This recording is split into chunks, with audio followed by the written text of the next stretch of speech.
Muy buenos días a todos. Señoras y señores, quiero decirles a ustedes, para empezar, que con Jaime Mayor Oreja me unen, además de las ideas y el camino compartido y la pertenencia a un partido político, el Partido Popular, que es el partido más importante de toda Europa y más grande en número de afiliados, algunas cosas que me hacen especialmente grato y especialmente emocionante para mí mi labor de esta mañana. Porque esta muy leal y noble villa, Bilbao, Vizcaya, fue el primer destino de una joven abogada del Estado con apenas 25 años, que conoció la nobleza y la profundidad del pueblo vasco a partir de su primer trabajo en Bilbao. Esa joven abogada del Estado era la que les habla, y el amor que Jaime Mayor tiene por Bilbao me hacen especialmente grato estar hoy aquí con ustedes para presentar a una persona para mí tan querida y tan destacada como Jaime.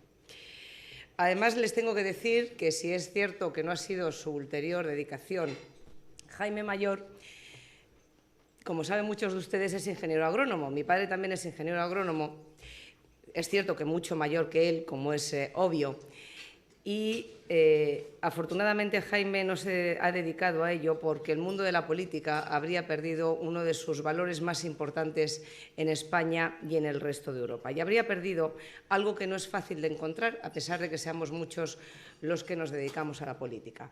Habría perdido un político de raza, un político con convicciones, con profundas convicciones, con un perfil envidiado, muy envidiado, en todo el espectro político, con independencia de la ideología, y muy querido por mucha gente, no solo en el País Vasco, sino a lo largo y ancho de toda España. Y por último, y no por ello para mí al menos importante, la pertenencia de Jaime Mayor al partido que protagonizó la transición democrática española, a la Unión de Centro Democrático, partido al que me siento perteneciente, aunque no pueda serlo por edad, pero el partido de mi casa y de mis padres, con un puesto tan destacado como el que tuvo Jaime entonces, a pesar de su juventud, hace que mi ligación con Jaime Mayor Oreja vaya más allá del presente y se ligue con el pasado, con algo que me hace profundamente orgullosa de ser española, que es lo que protagonizamos los españoles, con personas como protagonistas de cabecera como Jaime Mayor Oreja en la transición democrática española. Muy buenos días a todos, otra vez, y quiero volver a darles los buenos días porque ayer tuvo lugar en Euskadi, en Gernika, un acontecimiento que no debería haber pasado de ser un acto institucional más en un país democrático en el que los gobernantes se tienen que someter cada 4 años al beneplácito de los ciudadanos. Sin embargo, ayer en la Casa de Juntas de Gernika y previamente en el Parlamento de Vitoria se produjo un acto que tuvo especial significación en el País Vasco y en toda España. Se produjo una alternativa en el poder. Alternativa en el poder, que es la esencia misma de la democracia y que no había tenido lugar nunca en Euskadi. Precisamente porque no había tenido lugar nunca en Euskadi, a fuerza de no existir la alternancia en el País Vasco, se había llegado a convertir para algunos en algo inalcanzable y para otros en algo absolutamente impensable. Alternancia, alternativa, posibilidad de elegir, posibilidad de optar, alternativa, eso significa la democracia. Alternativa, alternancia, posibilidad de opción. Posibilidad de elegir entre distintas formas de ver y de entender no solo el ejercicio del poder, el ejercicio del gobierno, sino también entre distintas formas de entender un país y de entender las aspiraciones, las necesidades, los deseos y las inquietudes de los gobernados. Vivimos, desde mi punto de vista, un momento histórico y un momento para muchos llenos de esperanza, de optimismo y de ilusión. Y está con nosotros esta mañana una persona que sabe muy bien a lo que me estoy refiriendo, Jaime Mayor Oreja. Y están con nosotros también esta mañana personas que han encarnado de forma directa y lo han hecho en el presente, lo hacen en el presente, la posibilidad de que un socialista como Patxi López ayer fuera revestido de la solemnidad de ser el nuevo lehendakari del País Vasco. Y me quiero referir, por ello, también al presidente del Partido Popular en el País Vasco, Antonio Basagoiti, y a los presidentes de mi partido en Vizcaya, Antón Damborenea, en Guipúzcoa, María José Usandizaga, y en Álava, Alfonso Alonso. Y les quiero dar las gracias por recibir a Puerta Gayola, y lo digo en el hotel más bilbaíno y más torero de toda Vizcaya, por recibir a Puerta Gayola esta nueva realidad y hacerlo de una manera valiente, de una manera abierta completamente y con todas sus consecuencias, porque el cambio y la regeneración son dos muy buenas cualidades de la democracia. Tengo el honor de presentar hoy aquí en Bilbao a una persona como Jaime Mayor, que conoce mejor que nadie y sabe mejor que nadie la importancia y el significado de lo que les acabo de decir, tanto para la democracia en el País Vasco como para la democracia en España. Cuando Jaime me pidió que le presentara en Bilbao, pues sentí dos cosas muy diferentes. Por una parte, ya lo he dicho al principio de mi intervención, me unen con él muchas más cosas de las que se pueden traslucir inmediatamente, pero además de ello sentí un gran orgullo de que una persona muy querida y respetada por mí como Jaime Mayor me pidiera esta función. Pero también asumí que no era una tarea fácil. No es fácil presentar a Jaime Mayor Oreja en Bilbao, ni es fácil presentar a Jaime Mayor Oreja en el País Vasco. Y no les voy a hacer a ustedes la broma de que no sea fácil presentarlo porque sea impresentable. Es que es difícil que se haga una presentación de Jaime Mayor aquí en Bilbao diciendo algo que ustedes no conozcan ya. Pero lo voy a intentar. Lo voy a intentar porque es muy difícil resumir en unos pocos minutos la trayectoria personal y vital de Jaime Mayor y hacerlo precisamente en relación con su tierra, con el País Vasco y con el futuro que le depara, siendo, como yo creo que va a ser, el ganador de las próximas elecciones que van a tener lugar el próximo 7 de junio al Parlamento Europeo. Para salvar esta papeleta, la difícil presentación, no voy a mirar atrás, no me voy a detener en ninguno de los 25 años en los que Jaime Mayor ha estado vinculado directa o indirectamente con la política vasca, a pesar de su trabajo en Europa. Ni voy a recordar aquí sus comienzos en tiempos de UCD, ni su etapa como delegado del Gobierno en el País Vasco, cuando comenzó su decidido compromiso en la lucha por la libertad en esta su querida tierra, ni tampoco me voy a detener en los durísimos años en los que amigos y familiares suyos y amigos y familiares de los aquí presentes también, amigos, fueron asesinados y su compromiso con la libertad se convirtió en un compromiso personal y un compromiso ideológico pasó a ser un compromiso vital con todas las víctimas del terrorismo. Y si me detengo en ello es solo para citar de forma muy especial y muy emocionada y recordar a personas como Gregorio Ordóñez, Miguel Ángel Blanco, Fernando Buesa o Fernando Mújica, víctimas de una estúpida e inútil violencia terrorista, y a todas las víctimas del terrorismo. Tampoco voy a recordar los años de Jaime como ministro del Interior. Saben ustedes que siempre fue venerado y lo sigue siendo, a pesar de lo que muchos intentan decir hoy, como uno de los mejores ministros de la democracia. Y no me voy a extender porque está muy vivo y muy presente el recuerdo de todos, como Jaime, como ministro del Interior, supuso tanto en la lucha antiterrorista como para devolver la dignidad y la justicia a las víctimas del terrorismo. Y tampoco tengo que ir mucho más atrás, porque también está en la memoria de todos, cómo Jaime dejó una ocupación como ministro del Interior que estaba siendo muy exitosa y muy aplaudida, y desde luego con lucimiento, no solo político, sino también, hay que decirlo, con lucimiento personal, para presentarse como candidato aquí en su tierra a las elecciones vascas.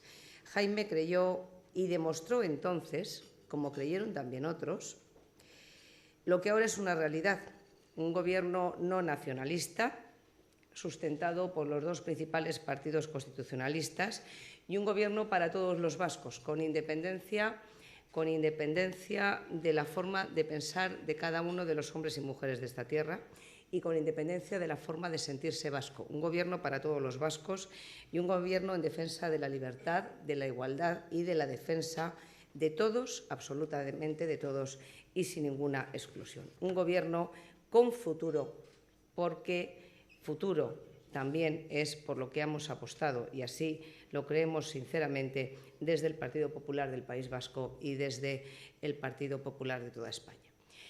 Pero les voy a presentar además al Jaime número 1, candidato a las elecciones europeas por el Partido Popular. Encabezar la candidatura del Partido Popular para Jaime Mayor Oreja no es una novedad, como saben todos ustedes, porque durante los últimos 5 años Jaime Mayor se ha convertido, gracias a su brillante labor en el Grupo Parlamentario Europeo, en uno de los más brillantes, conocidos y respetados miembros de ese Parlamento, del Parlamento Europeo. Tampoco les tengo que aclarar nada nuevo si les digo que el Grupo Parlamentario Popular es el grupo más importante en el Parlamento Europeo y Jaime Mayor una de sus personas más destacadas. Y quiero recordar que a ese grupo, al Grupo Popular Europeo, pertenecen personas tan destacadas como Angela Merkel o Nicolas Sarkozy. Pues bien, Jaime es el vicepresidente del Grupo Popular Europeo en el Parlamento Europeo, es el presidente de la estrategia política de todo el Grupo Popular Europeo, el responsable de la estrategia política en el Grupo Popular Europeo del Parlamento Europeo y el presidente de la Red Europea de Ideas, que agrupa a las grandes fundaciones de pensamiento político de todo el centro-derecha europeo. Por lo tanto, para nosotros, llevar a Jaime Mayor como número 1 a la candidatura de las elecciones europeas es una garantía para el Partido Popular.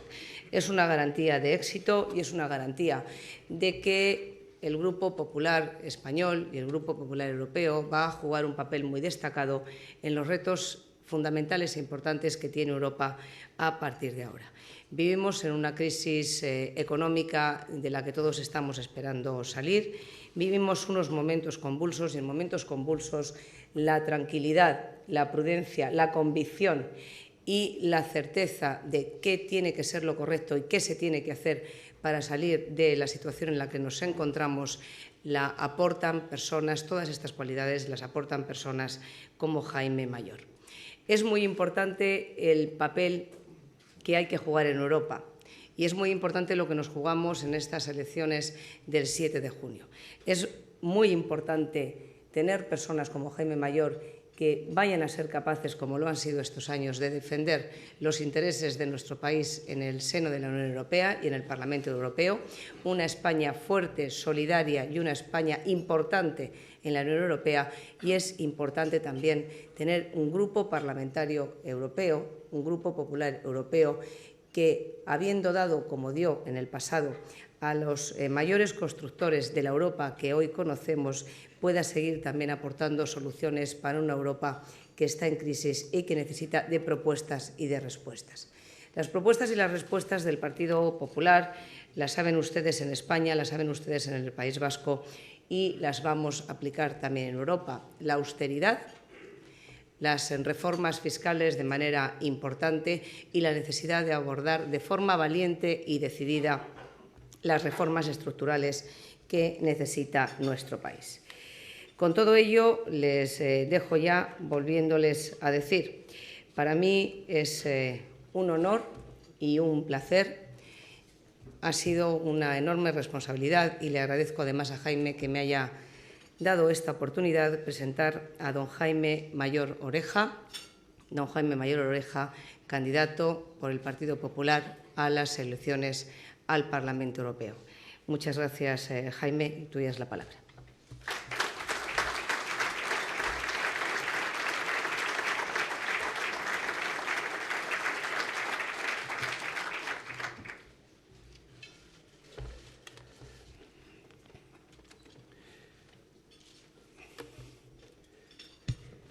Excelentísima presidenta del Parlamento Vasco, autoridades, señoras y señores, muchas gracias primero a este foro de Nueva Economía, porque para mí siempre un acto en el País Vasco es distinto a los demás.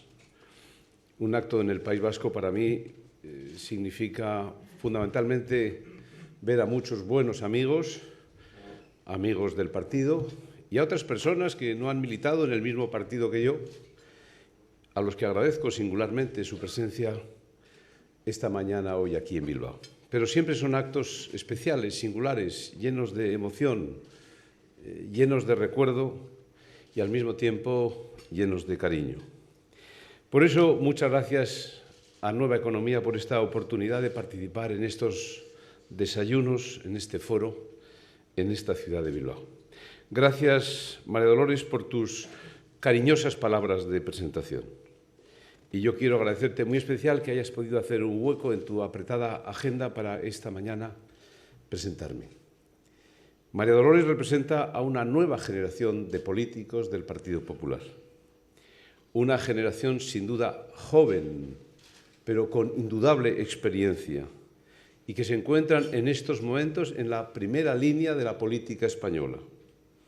Una generación brillante que ya es una realidad, pero sobre todo está llena de futuro, de la que María Dolores constituye un ejemplo y una referencia.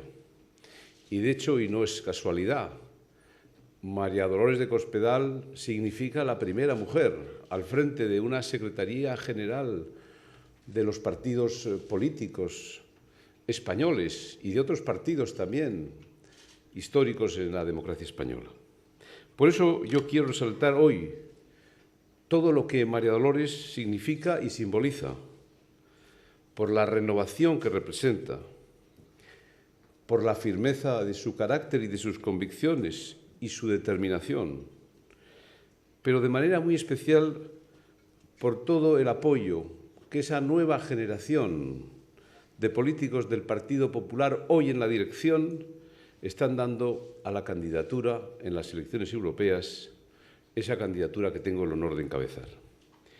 Y permítanme, antes de continuar, que haga también una referencia personal, una mención a otra persona, a un vasco que me acompaña también en esta nueva candidatura en el Parlamento Europeo.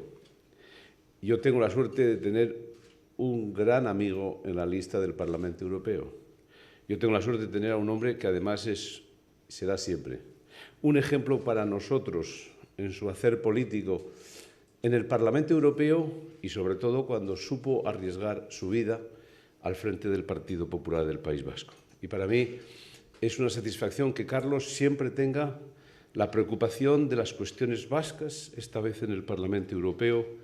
Para mí es una suerte que esté conmigo en esta lista, para mí es una garantía y es obligado reconocer lo mucho que Carlos ha hecho por todos nosotros, lo mucho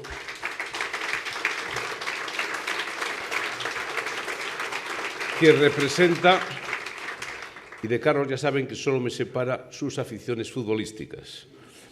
Pero dicho esto, Carlos, gracias porque estás sin duda en estos momentos otra vez en la lista europea. Hoy es un día singular para el País Vasco, lo ha dicho muy bien Dolores. Un día que muchos, sin rencor y sin rabia, pero muchos hemos esperado durante mucho tiempo.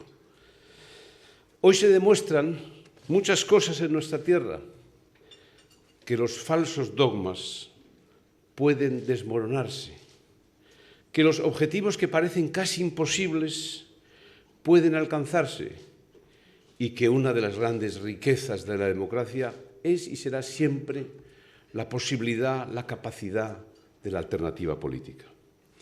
Hace 30 años, cuando yo inicié mi andadura en el País Vasco, en este, mi querido País Vasco, existían dos dogmas que parecían imbatibles, irrebatibles, incuestionables. El primero era ver a ETA como una organización a la que no se le podía vencer. Se consideraba imposible su derrota. Algunos, unos pocos, creían que su éxito parecía asegurado tras el régimen anterior. Y otros, demasiados, se conformaban con lo que se dio en llamar el empate infinito. El mito de la imbatibilidad de ETA era una gran mentira y le ha dado lamentablemente demasiadas alas a la banda terrorista en estos años. Y el segundo mito consistía en la convicción de que el Partido Nacionalista Vasco era el gobernante natural del País Vasco. Formaba parte del paisaje natural del País Vasco, como si se tratase de una montaña, un valle o un río de mi tierra. A lo largo de estos 25 años, los que dediqué a la política vasca, traté de combatir ambos dogmas, pero como he dicho antes, sin rabia y sin rencor, sino simplemente porque constituían dos falsedades tan perjudiciales como han sido para el futuro del País Vasco como de España. Pues bien, en este mes de mayo se han derrumbado esas dos mentiras. ETA ya sabemos que es una organización a la que se le puede y se debe derrotar. Y hoy el Partido Nacionalista Vasco ya no forma parte del gobierno del País Vasco. Y eso significa que se han desbancado, en mi opinión, dos mentiras, dos falsedades. Y deseo a unos y a otros, desde el gobierno y desde la oposición, que lejos de introducirse en el rencor y en la rabia por esta nueva situación, unos y otros aprovechen su nueva situación para ofrecer lo mejor a este País Vasco que sin duda lo necesita. Por eso la envergadura del proyecto es histórica y la oportunidad también. Y yo estoy seguro que se estará a la altura de las circunstancias. Yo puedo hablar de Antonio Basagoiti, y estoy seguro que al frente del Partido Popular del País Vasco no me cabe ninguna duda de que no va a ser por nosotros, de que no va a quedar por nosotros por hacer ningún esfuerzo en esta dirección. Y desde aquí, Antonio, sabes que tienes no solo todo mi afecto, sino todo mi apoyo en esta crucial tarea difícil de envergadura que tienes por delante. Pero hoy yo vengo aquí para hablar de otras cosas. Hoy tengo el honor de compartir este foro porque soy el candidato al Partido Popular en las próximas elecciones al Parlamento Europeo el próximo 7 de junio.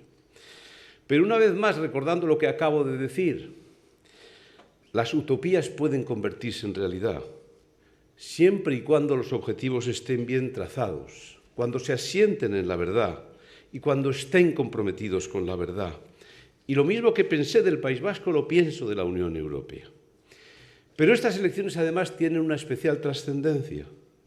Son las primeras elecciones de carácter español, de carácter nacional, que se celebran cuando nuestro país se ha sumergido en una crisis gravísima, en una crisis que no tiene precedentes. No solo en una crisis, sino en una transformación profunda de nuestro mundo y también de nuestra sociedad. Por eso, a partir de hoy, y las elecciones europeas no serán una excepción, todas las elecciones serán unas elecciones ante la crisis, sobre la crisis, para afrontar la crisis. Y más que nunca en España, y más que nadie España, porque padecemos con más virulencia que en ningún otro país europeo la crisis económica. No insistiré en demasiados datos. En el año 2008, 8 de cada nuevos parados europeos eran españoles. Y Alemania está en recesión o en crisis, pero sigue generando empleo. Mientras España se convierte en el máximo generador de empleo con gran diferencia en la Unión Europea. En España hay más de 4 millones de parados, lo que supone que más de 17 sobre 100 españoles que quieren trabajo y buscan trabajo no lo encuentran. Y los jóvenes españoles duplican en términos de desempleo la tasa de la media europea. Y la crisis tiene tal magnitud que hay 1 millón de familias en las que no entra a través de empleo alguno el ingreso correspondiente y necesario para ellos. Por eso, esto sin duda es una consecuencia de una crisis global, pero también es una consecuencia directa y exclusiva de que nadie en España, desde el Gobierno, ha sabido ni prever, ni aceptar, ni reaccionar ante la crisis. Y esta crisis, cuya dimensión y profundidad no lo conocemos, lo mismo cabe decir, y todavía con más razón, en España. porque en España es la crisis del empleo, de la confianza, de las desigualdades que se van a producir entre territorios y las que crea directamente el desempleo. Y como antes he dicho, es la crisis de un modelo de vida. No solo estamos ante una crisis, estamos ante una transformación. Y sobre todo vivimos en España la crisis de la verdad, porque durante mucho tiempo no se ha dicho la verdad de lo que estaba ocurriendo. Se ha preferido la manipulación a la verdad y, en consecuencia, en España hemos abandonado desde hace tiempo la política verdad, es decir, la economía verdad, y nos hemos situado en una fantasía que inevitablemente se ha terminado desmoronando. Y por eso nos obligará más que nunca a que redoblemos los esfuerzos para recuperar la verdad, para aproximarnos a la economía real que tenemos y para alejarnos de la economía ficción y especulación que sin duda ha presidido excesivamente los comportamientos económicos en España. Por eso, el 7 de junio hay dos opciones. La opción de instalarse en la crisis, la idea de que solo el gasto público puede ser la receta para ello, instalarnos en la cultura del mínimo esfuerzo en España, esperar a que escampe, esperar a que las soluciones vengan de otros sitios, de otros continentes.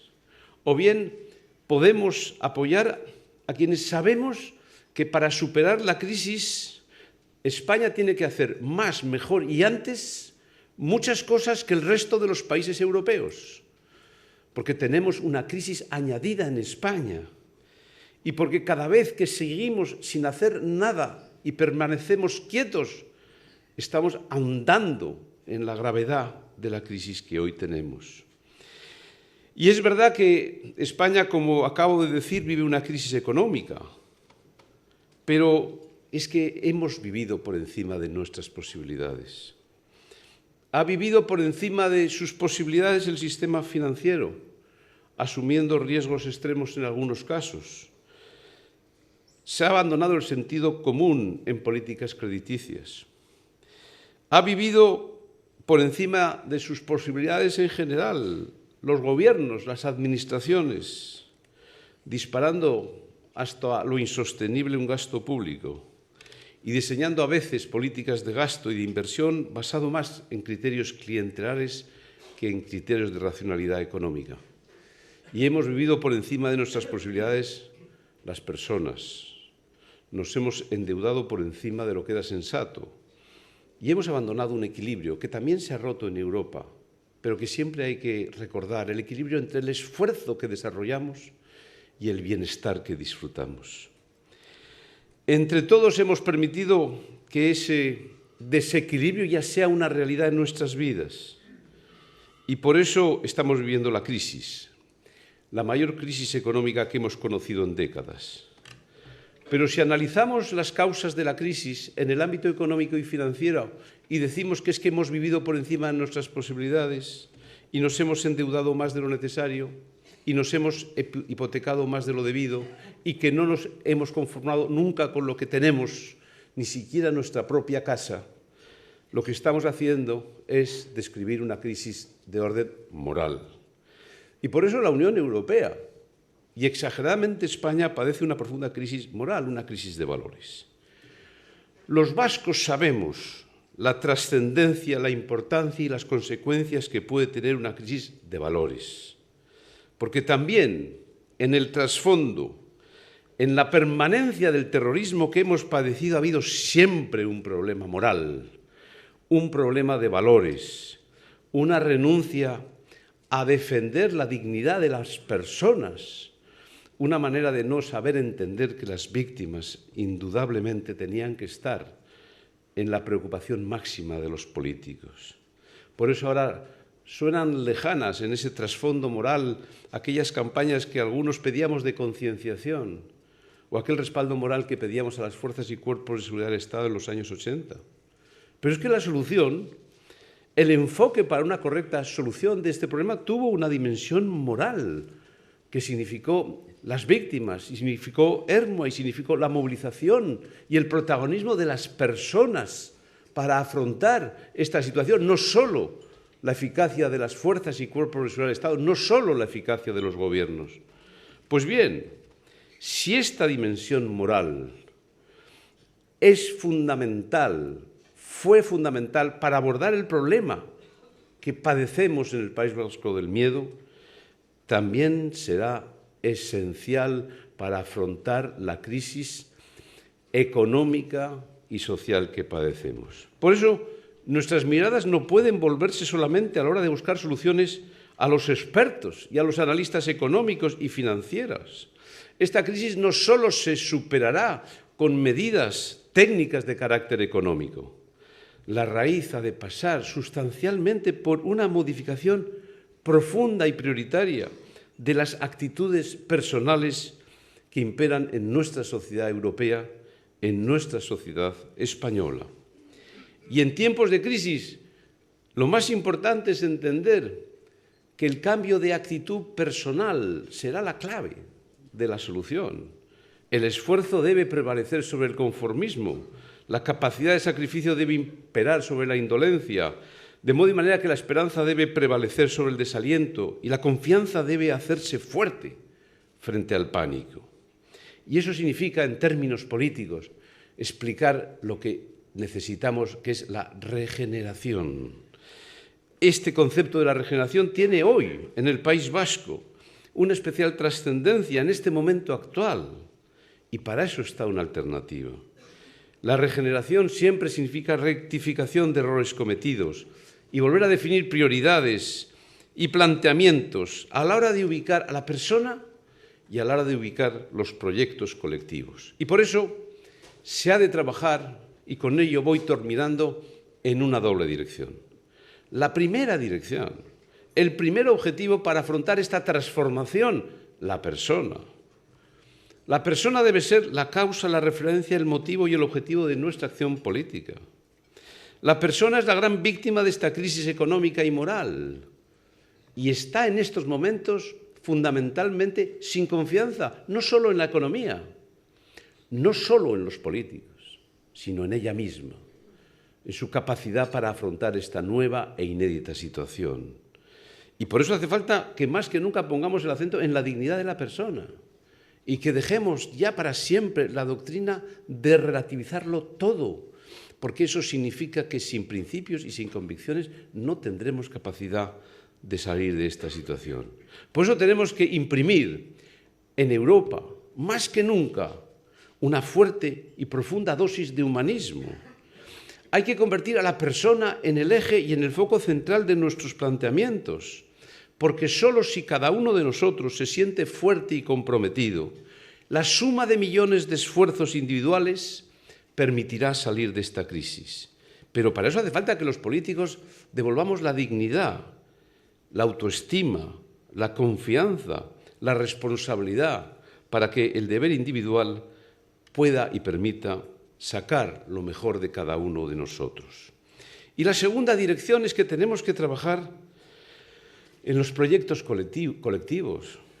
Tenemos que fortalecer a España como nación. Tenemos que elevar esa fortaleza en el marco de la Unión Europea. Necesitamos más España y más Unión Europea. Y no se trata de sustituir un nacionalismo por otro. Se trata de apreciar y valorar la fortaleza de los proyectos que unen, que históricamente nos han unido y que unen nuestro presente y nuestro futuro. La fortaleza del País Vasco, la fortaleza de España, la fortaleza de la Unión Europea. Pero una nación fuerte, una nación líder, es aquella nación que se construye sumando. La nación es la suma, no es la resta, no es lo que queda. Y fundamentalmente hoy vivimos en España un proceso en la equivocada dirección, en la que el Estado parece más residual que real. Es la resta más que la suma. Y eso, sin duda, no sirve para el futuro de la Unión Europea. Cuando llega la crisis, la debilidad de la nación como conjunto se pone más de manifiesto. Y nosotros no renunciamos, sino todo lo contrario, a tener una visión nacional de la crisis, de la realidad. Y esa es nuestra opción, porque nuestra opción es la fortaleza de España como nación, porque así serán igualmente fuertes todos y cada uno de los territorios que la componen. Y ese más España es lo que nos conducirá a más Europa, porque necesitamos ambas, para salir de esta crisis. Por ello insisto que no podremos recuperar un papel protagonista en Europa si seguimos diluyéndolos como una nación, cuya identidad se basa siempre en la suma y no en la resta. Necesitamos más España y más Europa para salir de esta crisis. Necesitamos una Unión Europea fuerte, capaz de encarar con fortaleza los retos que compartimos. Y sin Europa y sin una Unión Europea fuerte no saldremos de la crisis. De la misma manera que sin una España fuerte no podremos colaborar en construir esa Europa fuerte. Y significa que la Unión Europea tiene que ser más real y menos virtual. Y significa que en la Unión Europea las instituciones tienen que ir equipos políticos. Y tienen que ir políticos a la Unión.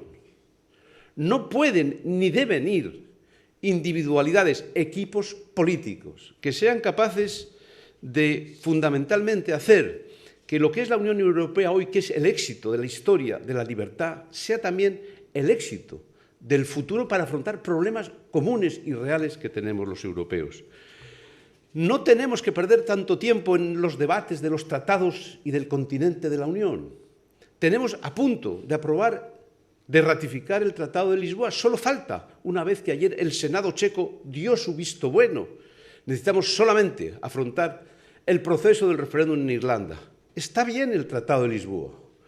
Lo importante es la voluntad política, luego de dar un arreón político, un impulso político a la Unión Europea para identificar primero los 4 o 5 grandes problemas que los europeos tenemos para hacer frente a la situación. La Unión Europea se va a poner a prueba con la crisis, porque la desigualdad entre naciones más ricas y más pobres, entre el corazón de Europa y la periferia de Europa, entre los países ricos y los países PIG, va a volverse a poner de manifiesto en poco tiempo en el seno de la Unión. Y eso solo se afronta con políticas, con equipos políticos, con solidaridad y con una idea de una Europa real más que una Europa virtual, que en el fondo es el gran riesgo de la Unión Europea. Y en esa Unión Europea, España tiene que estar en el puente de mando de la Unión Europea, de la misma manera que el País Vasco debe estar siempre en el liderazgo de España. Y el País Vasco y los vascos deben saber liderar, en buena medida, instituciones, políticas, planteamientos, empresas en el conjunto de la sociedad española. Pero no se puede estar en el puente de mando en la Unión Europea si somos los líderes de la destrucción de empleo. No se puede ser una nación que lidere la Unión Europea si mantenemos un Estado residual. No podemos influir de forma decisiva en el futuro de la Unión si no tenemos una visión nacional. No se puede fortalecer y perfeccionar la unidad de mercado y hacer una segunda agenda de Lisboa en el orden de la flexibilidad y del perfeccionamiento de esa unidad si nosotros al mismo tiempo compartimentamos, dividimos y fraccionamos nuestro mercado nacional. No se pueden afrontar procesos europeos en el perfeccionamiento de las universidades que las necesitamos para poder competir con las americanas, con las indias o con las chinas. Si no somos capaces en España previamente de permitir la movilidad de los estudiantes españoles en toda la geografía nacional. Y no se puede ni siquiera reivindicar el papel de nuestra lengua, del español, en las instituciones de la Unión como la tercera lengua del mundo, si nosotros mismos las maltratamos en nuestras comunidades autónomas. No podemos, sin duda, estar en el puente de mando de la Unión Europea, elemento esencial y determinante para poder influir en la Unión, si nosotros no seguimos dándonos cuenta que la suma tiene que ser la operación esencial en este proyecto. Yo creo que, sin duda, España puede salir de esta crisis. Mi optimismo es la sociedad que tenemos. Tiene vitalidad, fuerza y empuje. Y algunos lo demostraron desde el Gobierno en el año 96, representando a la sociedad más activa de España. Y lo único que necesitamos es un nuevo proyecto, un nuevo liderazgo. Podremos salir de la crisis, pero no va a ser fácil, ni espontánea, ni lo vamos a poder hacer solos los políticos ni las instituciones. Requiere decir la verdad, requiere unirnos ante proyectos y valores compartidos y va a requerir mucho trabajo, sacrificio y ambición. Necesitamos potenciar lo que nos une para sumar las energías que hoy se pierden a veces en localismos que no tienen sentido. Y ese esfuerzo de unidad es imprescindible porque la salida de la crisis requiere cuanto antes un proyecto nuevo nacional. La transición del año 77 está de alguna manera exhausta. Tenemos otra vez que volvernos a ilusionar con un proyecto nacional en España para estar en la Unión Europea. Y tenemos que darnos cuenta más que nunca la importancia y la trascendencia de los valores. La familia, los valores que significan la defensa de la dignidad de la persona, el derecho a la vida, son esenciales en esta nueva Unión Europea que va a vivir una nueva etapa. Y son valores del esfuerzo, la exigencia, el respeto a la autoridad, la excelencia, el mérito, la igualdad de todos, la honradez, la decencia, la confianza. Y yo creo que la experiencia me llega a ser optimista. Yo creo que ese desafío de esta nueva etapa, ese desafío de valores, lo podemos afrontar, como se ha hecho en el País Vasco. Es preciso que lo que seamos conscientes es que las personas, los vascos, los españoles, son los grandes protagonistas de este proyecto. Muchas gracias.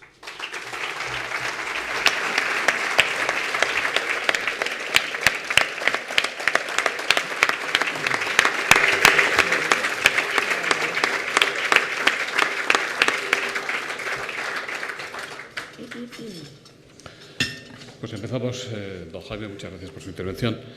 Carlos Balluguera le pregunta, usted está en la memoria de muchos por su protagonismo en la gran victoria democrática que supuso la liberación de José Antonio Ortega Lara, pero yendo a Europa, ¿cree usted que el acceso a Internet debe controlarse por los jueces o debe estar en manos administrativas?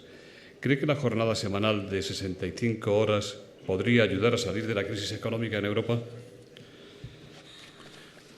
Hemos hecho un cambio de tercio total, pero en cualquier caso, encantadísimo. Primero, yo creo que el Parlamento Europeo exactamente hace 48 horas ha planteado sin duda una gran defensa a los internautas españoles y se ha puesto de manifiesto la defensa de la libertad y la obsesión y la preocupación que tenemos para que esos nuevos sistemas de Internet signifiquen en el fondo una gran defensa de la libertad. Esos instrumentos son para defender la libertad. Y en ese sentido, nuestra apuesta se ha demostrado en nuestra votación hace 48 horas en el Parlamento Europeo. Respecto del sistema de las 65 horas, nuestro grupo, el Partido Popular Europeo, ha votado en contra y el Parlamento Europeo ha rechazado esta medida. Pero quiero hacer una observación.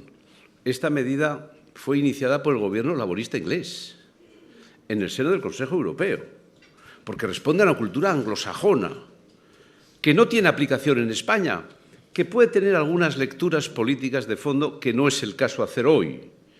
Es otra cultura, es otra manera de entender, sin duda, lo que es la flexibilidad. Nosotros, simplemente para no introducir equívocos, nuestro partido, sin más, ha votado que no porque es de imposible aplicación en España en función de los sistemas que tenemos introducidos y asentados en nuestra sociedad. Pero, en cualquier caso, para hablar derivaciones filosóficas y de fondo del tema, estaré encantado en otra fecha que no sea la elección. Nuestra posición ha sido contraria, el Partido Popular Europeo ha votado de esa manera y hacemos otro debate un día para estudiar en profundidad el significado de aquella iniciativa. Tras el pronunciamiento favorable de la República Checa, al que usted se refería en el discurso, ¿cree que es posible que Irlanda dé luz verde al Tratado de Lisboa atascado durante tanto tiempo? ¿Qué significa para usted lo que ayer dijo el presidente de Francia, Sarkozy? ¿Otra Europa es posible? Pregúntele al señor Sarkozy.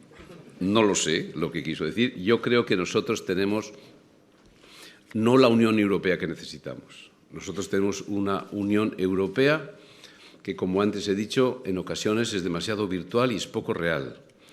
Hablamos de demasiados temas, legislamos en excesivas cuestiones y, sin embargo, no tenemos voz en los 4, 5 o 6 grandes temas en los que la Unión Europea tendría que tener una voz europea.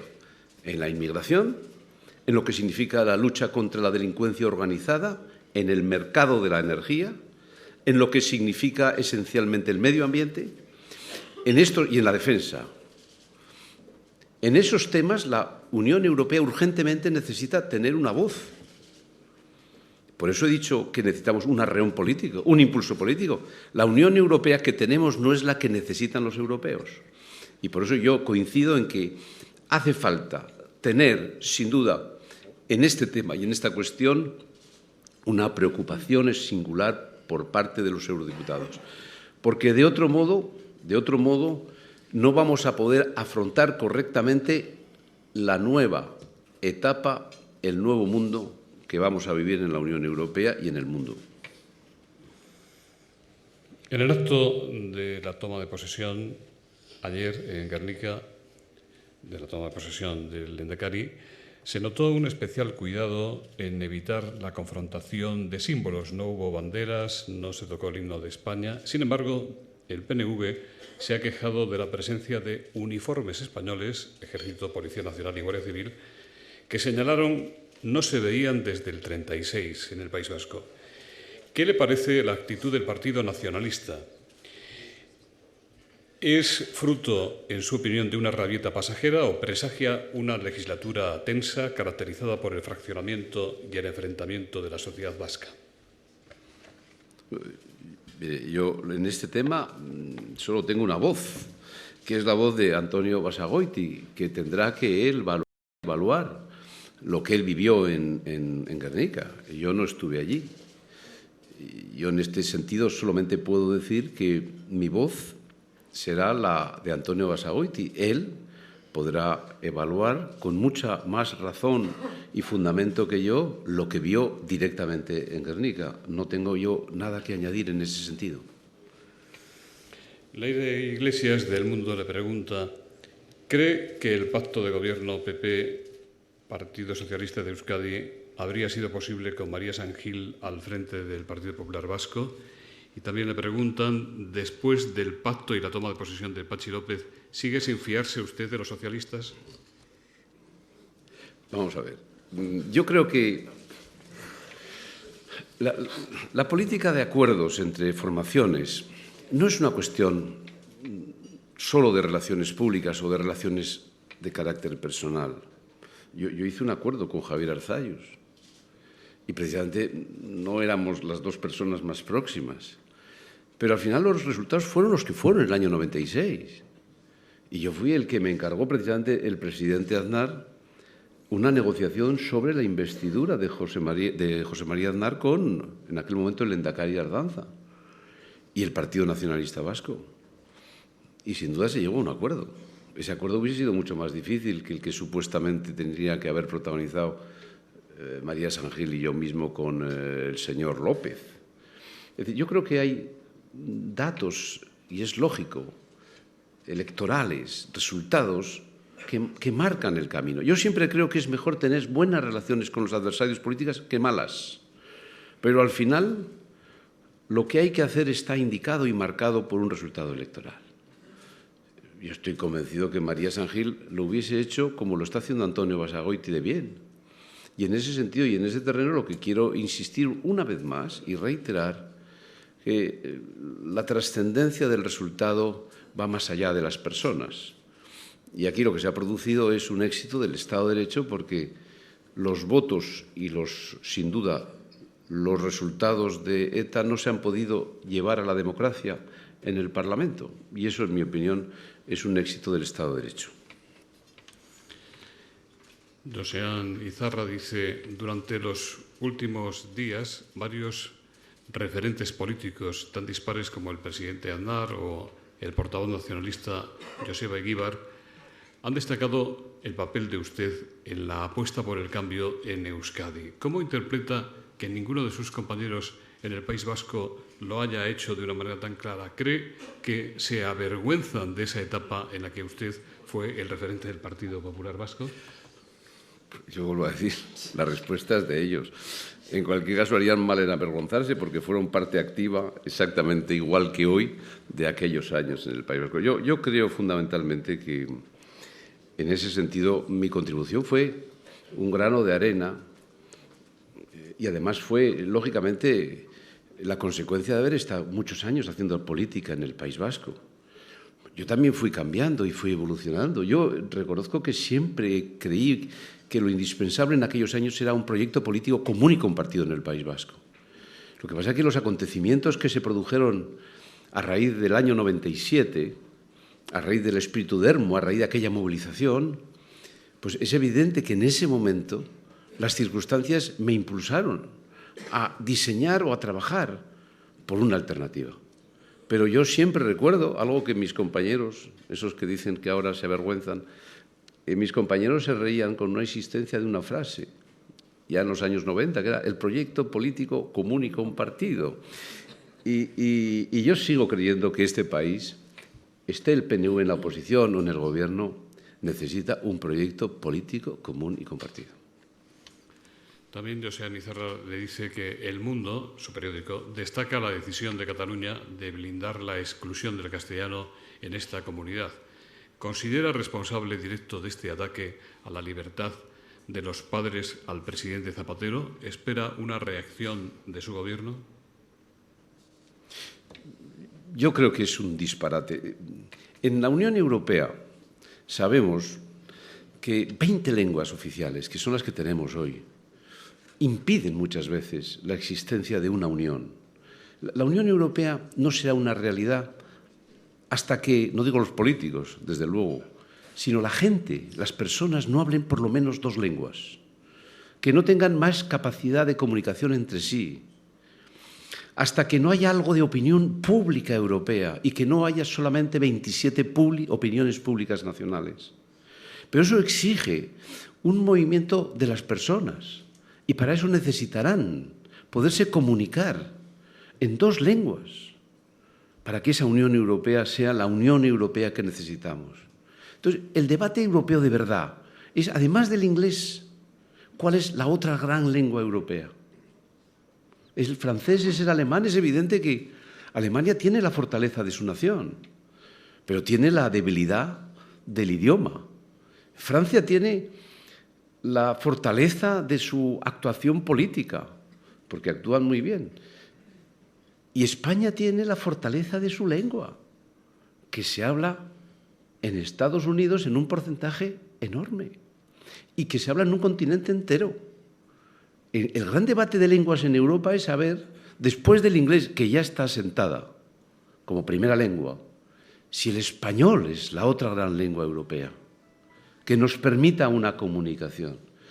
Entonces, todo lo que hagamos en la dirección de maltratar el español es un disparate en términos europeos. Y a mí me parece estupendo que defendamos todas las lenguas que tengamos en España. Pero lo que quiero decir es que lo importante es que, desde luego, ningún vasco, ningún catalán no sepa hablar el español como debe. Porque es una limitación para él, en la Europa que vamos a vivir.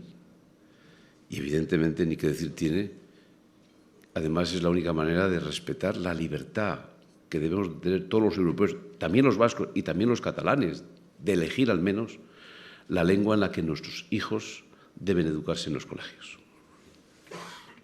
Santiago Abascal le propone un vaticinio sociológico sobre el respaldo electoral al nacionalismo vasco dentro de 4 años. Y le pregunta, ¿cree que habrá una concentración y un fortalecimiento de las fuerzas nacionalistas o cree que el fin del régimen clientelar y la pérdida de poder restará apoyo sociológico al nacionalismo? ¿Qué opción ve usted más probable? No, yo creo que sin duda es muy importante lo que va a hacer este gobierno, lo que puede hacer, debe hacer el Partido Popular del País Vasco, pero también hay que entender y comprender que en esta legislatura se abre también un elemento esencial, que es en qué va a cambiar, cómo se va a modificar lo que es el movimiento nacionalista del País Vasco. Es evidente que, en mi opinión, ETA ya no estaba en Estella. ETA estuvo en Estella porque, de alguna manera, quiso sumar sus efectivos al Partido Nacionalista Vasco en la dirección de la autodeterminación. Tiene otro modelo, tiene otra estrategia. Ya no le bastaba un partido nacionalista en el gobierno, los necesita todos en la oposición y en la calle. Y evidentemente cambiarán las referencias. Antes eran esenciales desde el gobierno, ahora lo serán desde la oposición, desde el movimiento sindical, desde los movimientos culturales. Y es verdad que eso es otra manera de afrontar esta situación. Es evidente que algunos querrán desde ese movimiento diluir, destruir, radicalizar más al Partido Nacionalista Vasco. Es un tema que tienen que analizar ellos y ellos tienen que tomar una opción importante de futuro. Yo siempre deseo que todas las opciones políticas estén en la franja de la convivencia, de la suma y de la normalidad. Pero es evidente que eso corresponde exclusivamente al Partido Nacionalista Vasco interpretar su nuevo papel una vez que ETA ha decidido cambiar sustancialmente el escenario del conjunto del nacionalismo vasco en este país. Me preguntan cómo se explica con la que está cayendo que las encuestas no den una clara ventaja al Partido Popular. ¿Un problema de liderazgo? Yo quiero decir una cosa, yo siempre estoy feliz con las encuestas regulares y siempre estoy preocupado con las encuestas buenas. Y yo cuando he visto ayer que había un barómetro del CIS, que no sé si está amañado o no, me da igual, pero yo voy a enviarle un jamón al director del barómetro del CIS, porque yo lo que quiero es que en España, los que queremos cambiar esta situación, los que sabemos que España tiene que introducirse en el camino de la reforma, que tenemos que hacer más que los alemanes, que tenemos que reformar más que los ingleses, que tenemos que hacerlo antes que los franceses, que España tiene que moverse más que los demás, entre otras cosas porque tenemos 4 millones de parados y hemos destruido no solamente empleos, es que puestos de trabajo. Y cuanto antes traslademos la necesidad de modificar las cosas, de cambiar las actitudes, de demostrar que las administraciones se ponen en la vanguardia de la reforma y del cambio, es una actitud, pues yo creo que sin duda en este sentido irán las cosas mejores para España. Más preguntas. Por eso digo, vuelvo a lo del CIS, yo quiero que esas personas que quieran cambiar España en la dirección en la que va, que sepan que tienen una gran responsabilidad en esta elección, que ellos tienen que movilizarse, que tienen que participar.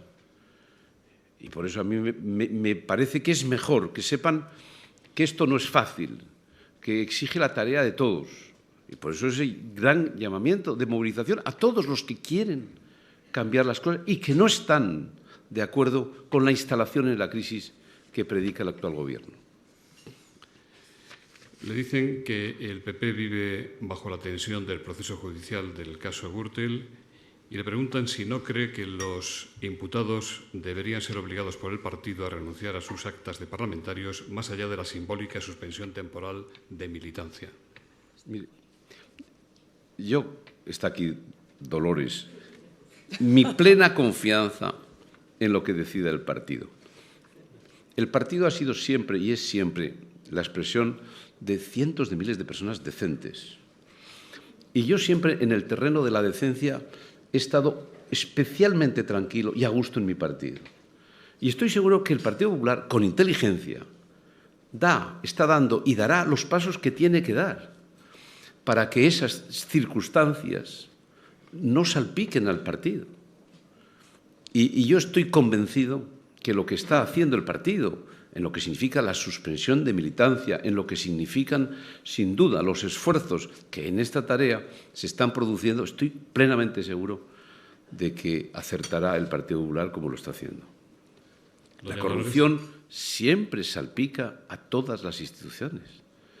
A todas en las que ustedes trabajan, ya me dirán ustedes si ustedes creen que todos son ángeles de la guarda. Seguro que no. Pero lo que es evidente es que lo importante es que las organizaciones, cuando detectan esos fenómenos, sin duda, sean objetivamente implacables con aquellos que hacen estas cosas. Y estoy seguro que este es el caso del Partido Popular. María Dolores, ¿quiere usted señalar alguna cosa? He actuado de portavoz de Dolores de Cospedal correctamente. José Antonio Pérez dice, por favor, ¿me puede informar de qué es lo que piensan en la Unión Europea sobre los colegios profesionales? ¿Qué es lo que denominan ley ómnibus? ¿Por qué está actuando, en su opinión, el Tribunal de la Defensa de la Competencia contra algunos colegios profesionales? Pues hay una defensa, sin duda, de intereses. Es como el proceso de Bolonia. Bolonia es correcto el objetivo de la homologación de títulos, de apertura. Lo que pasa es que algunas veces en ese proceso hay desajustes y hay profesiones que sufren y hay titulaciones que padecen y toda buena regla bien orientada tiene su excepción. Pero yo creo que en la lógica está la tensión a la hora de poder abordar una Unión Europea en la que podamos y debamos, sin duda, trabajar y en esa dirección hay que seguir trabajando y hay que también dialogar mucho colegios profesionales con la Comisión Europea para que los desajustes que pudiesen producirse puedan corregirse. Ángelo Lasso Villalba, concejal de Pasajes, le quiere preguntar por puertos y dice, habiéndose utilizado el Plan Urban razonablemente, falta la financiación del puerto exterior, ya que los presupuestos del Estado y los de las Diputaciones son insuficientes. ¿Se podrá contar con nuevos fondos europeos para esta obra necesaria? También le dice que la coordinación institucional prevé la ordenación urbanística y del litoral. ¿No convendrá una definición del puerto de San Sebastián y de Pasajes para establecer criterios compatibles entre el puerto deportivo, comercial o pesquero? Estas preguntas se preparan antes, no se lanzan así para que uno pueda demostrar su ignorancia. Yo desconozco en estos momentos la situación concreta, porque nadie me lo ha dicho, empezando por ella, la situación de lo que significa ese problema que tiene el puerto de Pasajes. Yo lo que puedo decir es que me ponga a su disposición para que en este tema concreto y puntual yo pueda aportar pues, mi gestión, mi colaboración y pueda ponerle en contacto con las autoridades de la Comisión Europea. En cualquier caso, en líneas generales, la Unión Europea ha reducido sustancialmente los fondos europeos hacia España. Tenía su lógica. Creo que hemos sido los paganos de esa reducción de fondos en general europeos, como tuvimos también la oportunidad quizás al principio de beneficiarnos de muchos de ellos. Y ahora hemos sido los paganos de la reducción de esos fondos europeos. No se presagian buenos tiempos en este terreno y en este ámbito, pero vuelvo a reiterarle que yo estoy a su disposición para lo que pueda significar mi apoyo a este tema tan concreto como es el del puerto de Pasajes. Don Jaime, mañana se celebra el Día de Europa. ¿No le parece que no hay mucho entusiasmo ni movilización popular? Bueno, no la hubo también en el año 2004. En general, la Unión Europea es una institución absolutamente indispensable en nuestro futuro, pero que no tiene la aproximación suficiente. Probablemente no tiene una fácil solución. No hay una opinión pública europea, no se siguen lo que se trabaja en las instituciones europeas. Decimos que somos muy europeos, pero muchas veces no nos interesan nada los debates europeos. Hay tantos retos que hacer porque, además, la Unión Europea es el proyecto nuestro. España sin Unión Europea no existirá. Si la Unión Europea es con seguridad el proyecto, lo que pasa es que hace falta mucho más impulso político, hace falta lo que antes he dicho, un arreón político en esta culminación de la Unión Europea. Y tendré, sin duda, la oportunidad, porque yo tengo en estos momentos una responsabilidad dentro de mi grupo político en el Parlamento Europeo, tengo la estrategia política del grupo y, evidentemente, en esta segunda etapa yo me comprometo a dar pasos elementales que no existen hoy. Yo he redactado por primera vez el primer documento, un decálogo, 10 prioridades que unen a los conservadores británicos, a los miembros de la CDU alemana o de Forza Italia. Eso es dificilísimo. No se pueden imaginar lo complicado que es. Un decálogo, 10 ideas. Porque los grupos parlamentarios en Europa tienen que ser grupos políticos y no pueden votar como votan hoy, listas nacionales. Y en cada elección, yo tengo un escocés al lado. Yo siempre le felicito cuando votamos lo mismo. Y eso es lo que no puede ser. Los grupos parlamentarios tienen que ser grupos políticos, no con tanta rigidez como son los grupos políticos nacionales, pero sí con cohesión, con objetivos comunes, con estrategia común. Bueno, pues eso tan elemental es un reto por llevar adelante. Quiero decir que la Unión Europea, sin duda, todavía tiene un gran trecho que recorrer. Y en eso sí que yo asumo mi compromiso personal en lo que significa el Grupo Popular Europeo y en el esfuerzo de hacer un grupo mucho más político que parlamentario. En nombre de BBK, Orange y Petronor, los patrocinadores de Tribuna Europa, de Tribuna Euskadi, del Fórum Europa, don Josu Jon Imaz cierra el acto de hoy. Buenos días a todos, egun on guztioi. Lehenik BBK, Orange eta Petronorren izenean, eskerrak eman dizkiot Jaime Mayorejari gaur gurekin egoteagatik. En nombre de los patrocinadores de Nueva Economía Forum, quiero agradecer en nombre de BBK, Orange y Petronor a Jaime Mayor-Oreja su presencia hoy con nosotros y a María Dolores de Cospedal en haber hecho ese esfuerzo de venir a presentar a Jaime Mayor-Oreja. Conocen ustedes que este es un foro que tiene por objeto el fomento del debate, la pluralidad y el contraste de ideas en la sociedad vasca. Y eso es lo que nos mueve a la hora de organizar nuestras actividades. Y además nos llamamos Tribuna Euskadi Forum Europa, con lo cual tenemos, pues, evidentemente, una afección especial al proyecto europeo y al debate europeo en este foro y, por tanto, nos sentimos realmente agradecidos de la presencia de personas que vienen a debatir el proyecto europeo y la construcción europea en este momento de debate de cara a las elecciones al Parlamento Europeo del día 7 de junio. También, por supuesto, agradecerles a todos ustedes por su asistencia hoy con nosotros y que pasen un buen día. Muchas gracias, eskerrik asko.